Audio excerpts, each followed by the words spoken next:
All right, it's Lamar McIntyre. Another episode of Quick Thought, man. This is a special episode because I got somebody with me that did a lot of time with me when I was in prison. When I started out, we was barbers when I was in prison, and I taught him a lot, and he looked up to me as a father, and he said I was the best thing that ever happened to him since Wonder Bread, and yeah, and this is my guy. I want to introduce you to Lil Lynn Tucker, aka Network. How y'all doing out there, man? Glad to meet y'all, man. That's some bush. Listen, man, I brought my guy on because this is important because when I was in prison going through all that crap I was going through, this is somebody I met while I was in prison, and we became hella close, and we became barbers, and we was in the barber shop, and I was the most expensive barber in the barber shop. He was like the second version. If people couldn't afford me, they would go to him in the barber shop. So low key, but yeah, just a low budget barber. I invited my man on the show, man. What's going on with you, yo? Man, how you doing, man? I'm taking care of living life, man. Not eating, just taking care of myself. That's a lie, bro. You just got to eat some Olive Garden last night, bro. That was last night. Today is a different day.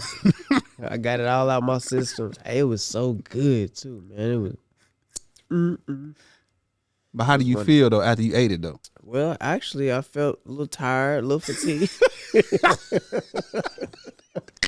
Exactly. So that means that food just made me sleepy. But hey, listen, the thing that I don't like about the food, I understand where my man is going with not eating, but the thing I don't like is every time I eat, he just comes and looks like I'm just disgusting, like I'm a fat slob. That's what he looks like, me. So I'm over there minding my business. I got a salad with the dressing, and the breadsticks is what makes the salad go good with the Olive Garden. He walks in and he just looks at me like I'm just beneath like I'm turf dirt. He just stared at me like, you filthy, dirty, nasty. I was like, what? It's a salad. Well, the salad, the dressing is going to make your mind alter. And that was it. I wanted him to leave. I asked him, could he step out while I enjoy my salad? Listen, man. So listen, after eating crap, I'm serious. After eating crap in prison, for how long? For one, what was you in prison for? How long was you there, man? Can you want to take us through that, man? How did you end up in that situation? How you know? Can we get some Kleenex? Oprah, can we get some Kleenex while I tell my story? First off, I was in prison for possession with the intent, cultivating, possession of a firearm, just everything a criminal should be in prison for. I just. And how long did you do in prison? How long did you do? All together with my man Lamont, I got about 10 years in, 10 and some change, from 2005 to 2015. This was my pops in there, man, AKA he hated me, father and son relationship. Like he hated me. He hated my guts, but I got through it. It was my duty and my job to antagonize him every day.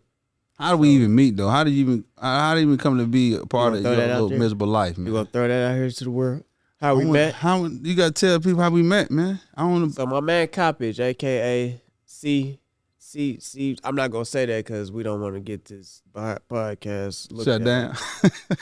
Due to anything out there, we don't want to do that. So my man Coppage was a barber in there, and he was the way he looked at me yesterday when I ate. He was that type of barber in there, turf dirt. He was the lowest of the lowest barber in the barber shop. When you get off the bus and you need your hair scalped, you go straight to Coppage, because he's going to drink his coffee and hit you with a one all the way against the grain. So, yeah, when I got there, I was in a program called Brothers in Blue. And what this program consisted of, we had to join Christianity and our faith, once we come back out as into the community. So we had to join this prison-based community religion in prison. And one of the requirements was for you to cut your hair.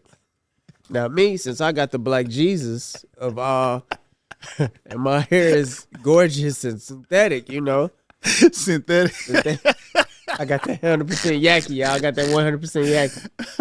And I had to cut my hair. That was one of the stipulations. So once I cut my hair, Coppage was in the barbershop, and I didn't find him till afterwards. So I went in there.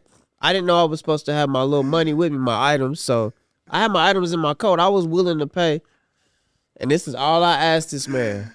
I was promised if I could reenact it, I would right now. This is all I said.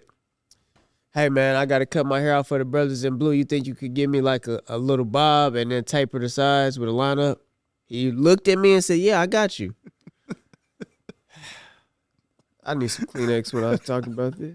This dude was so he playing, but listen, you were so traumatized while you playing. It hits me right here every time I think about it because it hits me right here. Look, but for real, when I sat in that man's chair, I was thinking that's what I was going to get. That man grabbed my head like it was a lemon drop and twisted it like this, and he had a grip. Like you would grip a child when they run it out, and he grabbed it, and I kind of got nervous a little bit because my neck did a whiplash, and that clipper went through my head and said, "Yo." It was. I looked like 50 Cent in that movie when he was played a cancer patient. The dude walked up on me. So I got up out that chair. He didn't even hand me a mirror or nothing. I got up out that chair and I walked straight out. I didn't grab my coat. I left everything. I got up and walked out like my man who was on the line. I got up and walked up out of there and did like this. I see him on the yard. He's fraternizing, talking to everybody. You know, he's a celebrity and everybody talking to him. How'd you even know I was a barber? Who told you you come talk to me about that, man? Oh, because Gina, I see my partner, Gina.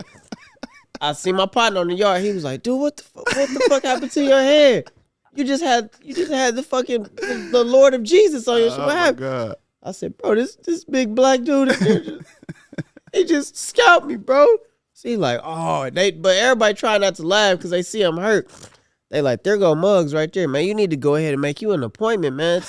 I was like, there's nothing to fix. I have no hair on my hair. It's gone, bro. So when I walked up on this, man, I didn't know him yet. You know what I'm saying? This is my first time. Man, I'm still a young, wild little hyena. I'm like, hey, you Muggs. It took everything in his self not to laugh at me the way I looked. So I felt sorry for you, bro. I almost cried. I said, hey, man, do you think the tear? He had a hat on his head. He had it covered up and everything. I couldn't see what was. No, the hat was like this. I had it rolled over like this so wouldn't nobody see none of it. So, you know, when, sorry, I'm going to say this. You know, when the commercials where the African got the fly in their eye, they was like 25 cents can feed this child. That's the look I gave him. I said, looking sad. You look so sad, bro. I said, damn, bro, what happened, bro? Please help me, please. He took the hat off. I said, and when he took that hat off, when he took this hat off my head, he started laughing, which made me even more sad because I don't know you. Why would you laugh? That stuff was hilarious. Why would he laugh at me, though? They just kept antagonizing me. Why couldn't I have some cereal? Like the damn tricks, like the rabbit. So that was the longest introduction of how we met, right? So look, that's how we met, right? But then he became a barber in the barbershop.